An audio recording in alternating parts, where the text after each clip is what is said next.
29 तारीख में होती है। 29 तारीख का दिन गुजर गया। रात में सरकार गौसे आज़म रज़ी अल्लाह तआला अन्हु पैदा हुआ और यह मामूल होता है कि अगर चांद 29 को निकल आए तो सुबह से रोजा रखा जाता है और अगर 29 को चांद नहीं निकलता तो 30 की गिनती पूरी करके फिर दूसरे दिन रोजा रखा जाता है। यही तो मामूल है। जिस रात सरकार गौसे आज़म पैदा हुए अब आलूद था, बदली छाई हुई थी। पूरे शहरे जीलान में किसी एक आदमी ने चांद नहीं देखा। 29 शाबान को किसी को चांद नजर नहीं आया।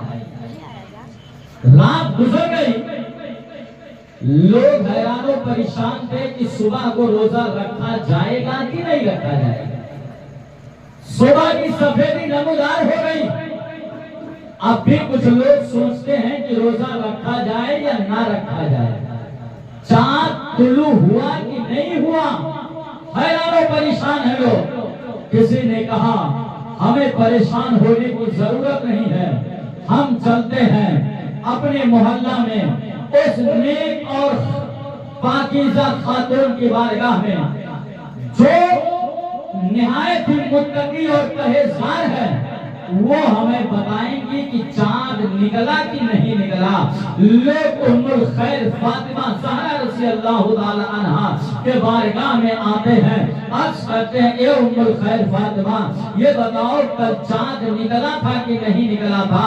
आज हम लोग रोजा रखें कि ना रोजा रखें। सरकार गौसे आज़म की वालिदा तरफ करके बयान फरमाती है, ए शहरे जीलान के रहने वाले लोगों, मैं कहती हूँ कि 29 शाबान को चांद निकल गया है।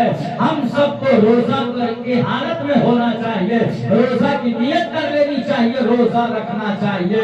लोगों ने पूछा कि उम्मुल खैर फातिमा, तुम्हें कैसे पता चल गया कि रोजा रखा जाएगा, चांद निकला है, जबकि पूरा शहर हैरान परेशान है, किसी को चांद नजर नहीं आया। आपको कैसे चांद नजर आ गया? सरकार गौसे आज़म की वालिदा बयान फरमाती है, ए लोगों, चांद हो चुका है। आज रमजान की पहली तारीख है, जो कि जिस वक्त से सहरी खत्म होता है उस वक्त से लेकर अभी तक मेरे बेटे अब्दुल कादिर ने दूध नहीं पिया है। इससे मैंने अंदाजा लगा लिया कि मेरा बेटा अब्दुल कादिर रोजा रखता है, हालत रोजा में है। तो जो बच्चा पैदा होते ही रोजा रखना शुरू कर दे, उसी को दुनिया से आदत कहा करती है और उसी की तर्जमानी करते हुए बरेली के काशकार पुकार के कह देते हैं, वाह क्या मर्तबा, ऐ खौफ से मारा तेरा, ऊंचे ऊंचों के सरों से कदम आया तेरा। चुनांचे पता चला कि गौसे आज़म को जो मुकाम अल्लाह ने दिया है वो ऐसे नहीं दिया है, बल्कि बचपन से शीरखारी के आलम में, दूध पीने के आलम से मेरे गौसे आज़म अल्लाह के हुक्म की पाबंदी कर रहे हैं, यानी रोजा रख रहे हैं। यही सरकार गौसे आज़म रज़ी अल्लाह तआला अन्हु है। जब आपकी उम्र शरीफ 4 साल 4 महीना 4 दिन की होती है। कितने साल? 4 साल 4 महीना 4 दिन की। 4 साल का जो बच्चा होता है बड़ी मुश्किल से वो कुछ अल्फाज बोल पाता है। सरकार गौसे आज़म की उम्र शरीफ 4 साल की हुई। आपकी वालिदा ने अपने बेटे के हाथ को पकड़ा और मदरसे में ले जाकर के पहुंचती है। हजरत, ये मेरा बेटा है, यतीम है, इसके सर पर बाप का साया नहीं है, इसलिए मैं चाहती हूँ इस मेरे बेटे को आलिम दीन बनाया जाए, कुरान की तालीम दी जाए, ताकि मेरा बेटा पढ़ लिख कर एक आला मुकाम पर पहुंचे। सरकार गौसे आज़म रज़ी अल्लाह तआला अन्हु को आपके उस्ताद ने सामने बैठाया और फरमाया, ए अब्दुल कादिर, पढ़ो औज़ बिल्लाहि मिनश शैतानिर रजीम। गौसे आज़म ने औज़ बिल्लाह पढ़ा, फिर उस्ताद ने पढ़ाया, बेटा पढ़ो बिस्मिल्लाहिर रहमानिर रहीम। सरकार गौसे आज़म ने बिस्मिल्लाह पढ़ते ही 15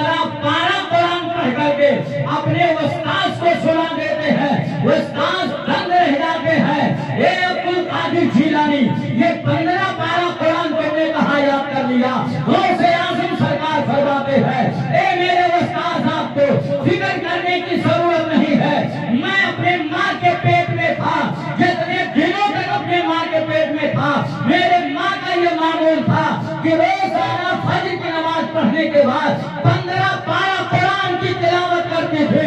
उसके बाद घर का कोई काम काज किया करते थे। मैं अपने माँ के पेट में रहकर 15-12 कुरान सुन करके और माँ के पेट में 15-12 कुरान याद कर लिया हो। हजरात, जिसे दुनिया बच्चा माँ के पेट में रहकर 15-12 कुरान याद कर ले, आज दुनिया उसी को गौसे आजम पीराने पीर कहा करती है। तब मेरे सरकार आला हजरत फरमाते हैं, वाह क्या मर्तबा है गौसे आला तेरा, ऊंचे ऊंचों के सरों से कदम आला तेरा। दरूद पाक पढ़िए, अल्लाहुम्मा सल्ली अला सय्यिदना शफीअना हबीबना नबी अला मौलाना मोहम्मद बारिक वसल्लम। सलातु व सलामुन अलैका सय्यदी या रसूल अल्लाह सल्लल्लाहु तआला अलैहि वसल्लम। मोहतरम हज़रात, जब माँ बाप दीनदार होते हैं तो जाहिर